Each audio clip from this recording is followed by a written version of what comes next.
United Nations June 20ஆம் தேதியை elimination of sexual violence டேவாக உலகம் முழுக்க செலிப்ரேட் பண்ணுறாங்க. இது என்னென்னா, உலகம் முழுக்க நடக்கிற செக்ஷுவல் வயலன்ஸை எதிர்க்கிற விதமாகவும் அதனால் பாதிக்கப்பட்டவங்களுக்கு ஒரு மரியாதை செலுத்துகிற விதமாகவும் இந்த டேவை செலிப்ரேட் பண்ணுறாங்க. அப்புறமா இந்த ஜூன் 20ஆம் தேதியை உலக அகதிகள் தினமாகவும் செலிப்ரேட் பண்ணுறாங்க. இது என்னென்னா, உலகம் முழுக்க இருக்கிற அகதிகளுக்கு ஒரு மரியாதை செலுத்துகிற விதமாக இந்த டேவை செலிப்ரேட் பண்ணுறாங்க.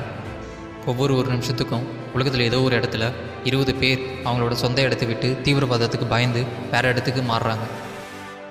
உலகம் முழுக்க ஜூன் 18ஆம் தேதி ஆர்டிஸ்டிக் ப்ரைட் டேவாக செலிப்ரேட் பண்ணுறாங்க. இது என்னென்னா, ஆர்டிசம் குறைபாடு இருக்கிறவங்களுக்கு ஒரு மரியாதை செலுத்துகிற விதமாகவும் அவங்களுக்கான ஒரு முக்கியத்துவம் கொடுக்குற விதமாகவும் இந்த டேவை செலிப்ரேட் பண்ணுறாங்க. ஆர்டிசம் குறைபாடு இருக்கிறவங்களுக்கு மன வளர்ச்சி கொஞ்சம் கம்மியாக இருக்கும். இந்தியாவிலேயே 11 லட்சம் கோடி மதிப்பு இருக்கிற கம்பெனியாக ரிலையன்ஸ் இண்டஸ்ட்ரீஸ் லிமிடெட் உருவாகியிருக்கு.